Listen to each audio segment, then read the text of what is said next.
Well, the sun's just coming up here in Tijuana, and let me let you take a look at the sports center here. This is a Benito Juarez sports stadium that has the largest number of migrants of those 8,500 that Secretary Nielsen was telling us about. About 6,000, we believe, are in this actual stadium. In fact, we went inside a little earlier when people were sleeping to give you a look at just how tight these tents inside here are packed. The conditions are rough. We spoke to one of the migrants who had come out in the night walking around a little bit. He told me that food is getting a little scarce, water is getting scarce, and some people have been here for a week or longer. One of the interesting details we got from Secretary Nielsen yesterday in that statement was that they believe there's as many as 600 people with criminal history, and they also note, as I have observed so far this morning, a large majority of the folks that I am seeing here are like these guys right here. They're mostly male. You're not seeing the same number of women and children and families that we saw when I was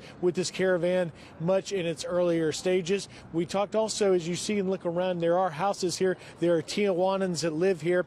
We asked a gentleman going to work, I said, what do you think about this? He said, well, my heart goes out to them because they need help, but I don't want them here anymore. The U.S. and Mexico needs to get their act together politically and figure out something to do with these people. But for these folks inside here, this is the end of the road for them. And as we saw from that situation on Sunday, obviously the level of intensity has only risen here, and the Border Patrol officials on the other side clearly not going to tolerate another attempt like we saw on Sunday. We've learned Mexican officials say they deported about 98 of those folks arrested on this side of the border. Some 500 may have been identified. We'll find out what happens. A final note, Bill, I'll leave you with, and that is Pueblo Sin Fronteras, the largest organizing group assisting these people, has just put out a statement in the last hour where they basically are calling on the humanitarian organizations within Mexico to provide some shelter and protection for these migrants because they feel that they are at a higher risk now that the situation is elevated.